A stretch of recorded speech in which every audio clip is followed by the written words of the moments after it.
Ladies and gentlemen, good morning. It's my pleasure to be with you. If I'm not mistaken, we're already 30 minutes in coffee break, so I'll try to be a bit shorter than expected. As mentioned before, I'm responsible for the contact between Škoda Auto and the governments, so to say, something between the Ministry of Foreign Affairs, Protocol Office, so on and so forth. So I feel just slightly comfortable when it comes to my knowledge of the fuels, but I'll still try to pass my message. I hope you'll not fry me later on in the panel debate. Just making sure that you know a little bit where we come from.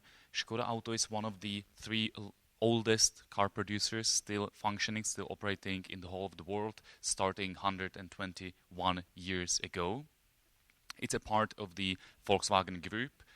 25 years ago, Volkswagen Group acquired Škoda partly. Now Volkswagen Group has 12 brands. It's operating and producing in more than 120 plants around the globe, employing over 600,000 people. Škoda, a little bit smaller, more than 26,000 employees, operating in or producing in 13 plants around the globe. Many people still see Škoda as the Czech producer. Yes, we still have the largest part of production in the Czech Republic. It's a little over 60%, but almost 30% at the time being produced in China, also active in Russia, India, partly in Slovakia. The brand is enlarging. Last 2 years, we exceeded 1 million of produced units per year, which we're very proud of. When we look at the starting year of the Volkswagen Corporation, 91, having 72% for only domestic market and just the rest for Europe and for the world, and going from 172 up to 1 million of produced cars. When speaking of the CO2 emissions, here I recall an interesting discussion that we had over dinner yesterday, thanks to Philip and to the others. In our opinion, there is still a bit too much of the CO2 mania. When I look at CO2 production, automotive cars just 0.02, so it's not that massive. When it comes to the investment needed by automotive industry to fulfill the requirements, it's millions and millions of euros or billions of euros, so to say. And we're always questioning whether to achieve the targets that, for instance, Philip, on behalf of European Commission, was talking about, is the most effective. Because when I look, for instance, to the households, the production of households, that's one of the big rooms for improvement in our opinion. I understand it's much more difficult for European Commission to force member states to persuade local authorities to work effectively with, for instance, the local heating and with the energy efficiency of the households. Nevertheless, a minor investment in that field could bring a huge impact on the emissions. You know much better what is the outcome of your mobility in combustion engine. Yes, not everything that is produced is that nice, despite the fact that we're implementing the best technology that we can afford and that we have now. Looking at the globe, and when it comes to gasoline and Euro limits, and also for the diesel, I'll stop here for a minute. Our opinion is rather critical when it comes to European regulator, when we look at it from the global point of view. Of course, we want to have clean Europe, that's perfect, and we want to emission or to produce as little emission as possible in Europe. What we see as a big problem is, in the newspaper somewhere I've read, to clean Europe, we poison the East. And that is actually what to some extent happens with applying stricter and stricter emission regulations when it comes to CO2, when it comes to Euro limits in Europe. Because what we're doing is we're trying to regulate the new cars that are produced. We don't care too much about the old cars. Just for you to understand, when I speak in numbers, in Czech Republic, small country of 10 million, we have 5 million vehicles on the roads, 5 million passenger cars. On annual basis, only 200,000 vehicles new are sold, only 200,000 new vehicles per year. There's more than 300,000 vehicles that are old, that are imported from Western Europe, by the way, shift from the west to the east. So actually we're buying the, so to say, REX. The average age of the old vehicle purchased in Czech Republic is 10 years. So something that on our west borders the people don't want to use no longer because it's more expensive to repair, it's less ecological, they can't commute in the city center. We're just buying it here because of false regulation, because of a big political problem, at least of the EU 10, the new acceding countries, to really regulate and ban the import of old cars. And what happens with the yet older cars? We're just freely selling it to the east.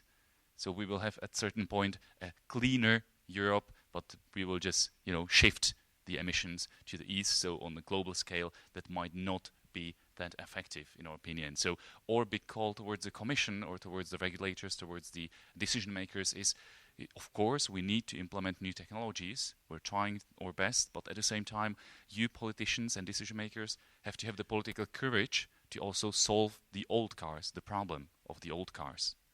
And then it comes to the lack of courage, because very often, even in European strategies, we speak about the right to internet. A lot of money is invested into that every European citizen has a broadband connection to internet. It becomes almost a fundamental right, so to say. Whereas in brackets, I could also call for a right to mobility. Almost every European citizen wants to have a possibility to be mobile on his own when he or she decides to. And that is maybe the reason why the national authorities, why the European regulators don't have the courage to really solve old car park, because there's a lot of people who can only afford to purchase a vehicle for 3,000 or 4,000 euros. And if that is the case, then logically enough, they just close their eyes behind shifting the old vehicles from west to east.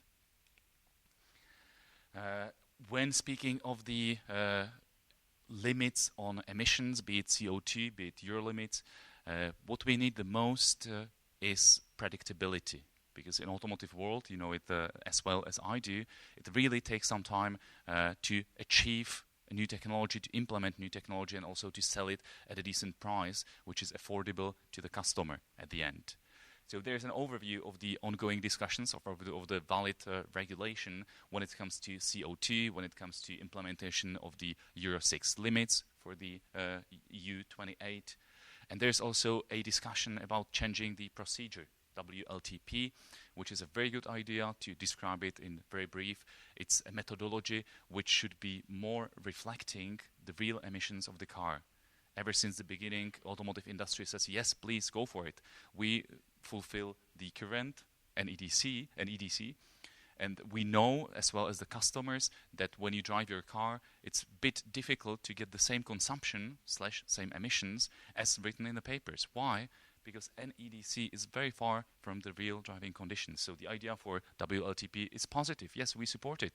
But what we need is to know it a little bit in advance and also implement it in a time frame which does not jeopardize our investments into fulfilling the top right corner, the 95 grams CO2 per kilometer. Because if someone, in this case the regulator, tells us, oh, by the way, you have to implement the WLTP in 2018 to 2019, and WLTP shows that the same car, which would normally have 95 grams CO2 per kilometer, has 111, just for example, then we say, yeah, but that's not fair. We just have to have a certain time to adjust. You can't, in the meantime, change the binding targets because we're really investing billions to fulfill it. And if you change the rules of the game during the game, it's very difficult. It's almost undoable. I will be very happy to learn much more in detail the Joint Research Center's analysis, because I find it extremely interesting, extremely important as a paradigm change of the regulators. At the time being, more or less, we only focus on the CO2, speaking of CO2, on the CO2 gram per kilometer emissions. Nevertheless, it's not only the well-to-wheel, what the study was about, it's also about the manufacturing costs or manufacturing emissions of CO2. And as you can see, comparing electric vehicles, diesel, CNG, and gasoline, the values are not that different. It's not that the electric vehicle would be 0 or 10% of all the rest. In EU, the CO2 per kilometer, combining production of the car, combining the energy produced for using the car, goes up to 107. So when you look at it from this perspective, then the current technologies, diesel, goes only to 134.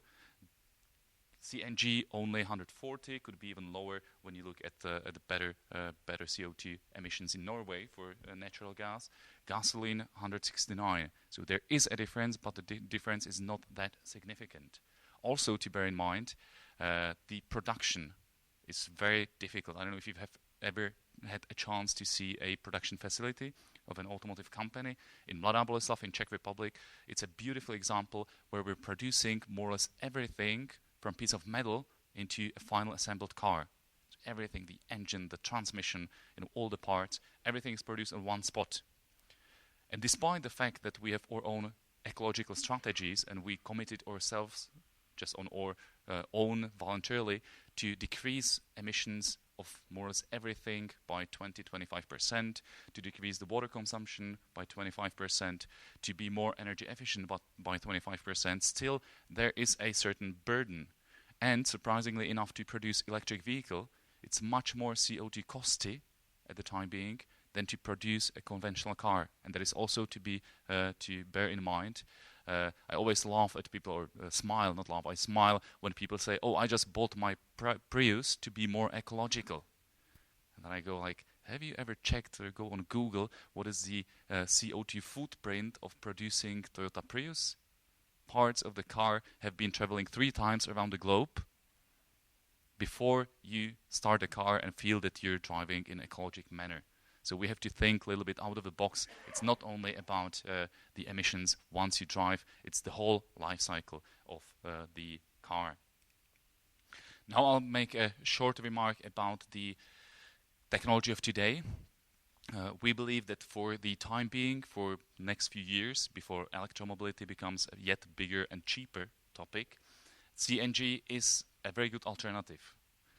We have 2 models that are fueled by CNG. That's the smallest city car with the CO2 values of 79 grams. The car is quite unique by combining a gas tank and the CNG tank. So altogether, you can do a wonderful mileage of 620 kilometers with the production of 79 grams. If you like more space, the Škoda Octavia or bestseller is combining 50 liters fuel tank. That's a full range tank with 15 kilograms of CNG, which gives you over 1,000 or close to 1,000 kilometers on a full tank. The advantage of CNG at the time being is, now I recall back remark on right of mobility, CNG cars are close to the same price as you're used to. They are not much more expensive. And that makes this technology much more accessible. That makes this technology in these years very public, very affordable. That is not, unfortunately, the case of any hybrids, case of any electromobiles, of any other alternative fuels. Because if I can buy this small car, let's say for 190,000 Czech crowns, 220 maybe for the CNG, depending on the equipment inside, then buying the same car, which is actually in offer by Volkswagen as e-up in as an electromobile, then you pay 2.5 times as much. And not all the people, however ecologic they feel, however ecologic they want to be, can afford to multiply the price of mobility by 2 or by 3 just because of being ecological. This does not go at all to the detail as the GRC study. Nevertheless, it also shows a few things. First, we as Automotive, we need predictability. It's 2016 and we are still in discussion, far from a compromise, what the targets for CO2 will be 2020 plus. And that's extremely difficult for us, because if we know, and it doesn't have to be a target for 2025, but if we know that European Union or the world is united about, we like it or not, 10 grams CO2 by 2050, then we know the roadmap. then we can do our best to adapt the technology, to invest in research and development to fulfill the obligation. If we know that it will be around 40, we also know how to play the game. If it stays the same, we know how to play the game. But I think this graph, this visualization tells us more. One interesting finding is even if the targets for CO2 don't change, by 2050, by this McKinsey study, the regular engines will be almost out. So when someone from the greener part of the political spectrum says, oh, the evils with the petrol engines, evils with the diesel engines, then we say, sometimes even without regulation, evolution and new technologies will solve it. So these engines will not be in place. Well, I hope that will not be the case, because when I retire, I expect to have a nice veteran and take my wife for a little ride, and I really want to have a petrol engine just for the ride. Maybe I won't commute with this car to the city center, but I want to have this liberty, this freedom to really choose my means of mobility, even when it becomes more expensive. The second message this shows us is also we can't do it alone. This is a prediction which is set based on how to fulfill the target. It does not take into account whether there will be infrastructure.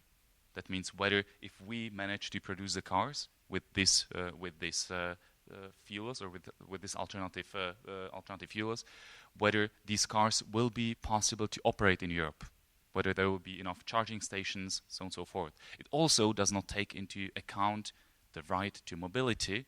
That means the price of alternative fuel vehicles. That means if we will have customers that will have the possibility to purchase these cars so that we can fulfill the binding targets. So we really need support from the politicians, from the decision makers when it comes to infrastructure, because we can do our best, but without infrastructure, can't do. We also need, at least for a certain time, some motivation, some incentives for people not only to decrease the price, but also to make being ecological cool. That is not the case. Look at public administration. Most countries, including Czech Republic, have binding strategies how to be more ecological in transport with the fleet of the public sector. Do they fulfill? No. It's more costly. So, even the one who should set the example, even the ministries, even the parliaments, even the public authorities who should try to be as ecological as possible, they simply are not, because they don't have the money for larger investment or other reasons they don't want to, but they don't even set the example themselves. Speaking of the limitations, and I just pointed out few with the two technologies, that one is in place. I showed you the CNG cars, and the other one that we will develop in close future. There is a lot of regulatory burden. So it's partly the infrastructure, but when you purchase a CNG car, you're largely dependent on the deducted excise tax or lowered excise tax. That makes it economically interesting for the Czechs. Driving with CNG Octavia, it costs you only 1 Czech crown per kilometer. With a normal engine, you're up to 220, for instance. So it's much more ecological. It pays off, especially to large fleets, to companies. So if they want to be ecological and economical, they purchase CNG. But this is only conditioned by the fact that Germany, Czech Republic, other countries will also continue in supporting CNG in excise tax after 2020. There's another example. You cannot park your CNG car in many of the public garages for safety reasons, for old building regulations that are still in place. So you have to change a lot of things not to be disadvantaged by being more ecological, in this case also more economical. When it comes to electric vehicles, charging infrastructure is a big problem. It takes a long time to develop. So I have a few friends with Teslas. I've driven it myself. It's a wonderful car. Nevertheless, you can't go from Prague to Brussels with a Tesla. It's not convenient. You have to plan the trip. You have to plan the charging. If you go from Prague to Milan in Italy, you hardly can do it. A friend of mine had actually to call a pool service because he just simply didn't find a charging spot. It was noted somewhere in the map. It was not in place, so he was out of electricity. So we really need infrastructure in city centers, but also for the medium and longer term journeys to be put in place. The Motivation, incentives I spoke about, finding a suitable form how to motivate people to consider. And also a lot of regulation in Czech Republic, for instance, in Germany, in other places, has to be changed also when it comes to operating the vehicle. Because by the current legislation, you have to be for after sales, for the garage, if you want to fix your car, at the time being, in order to repair electric car, you have to be engineer with a master's degree in a field which is linked to electricity, so to say, in a broad sense. So we have to also change a lot of other regulations saying, well, maybe for just changing tires on an electric vehicle, you don't have to be electro engineer. Maybe it's just good that you have a VET degree, which is fully fine for that, and that you have a special course on how to safely repair electric cars. So there's a lot of challenges in not only in producing but also in operating, and we can't do it alone. We can't do it without the support of public sector. At the time being, we feel we're getting more obligations from the public sector than support. So try to be short. Thank you for your understanding. If you have any questions, we'll have time to discuss it later.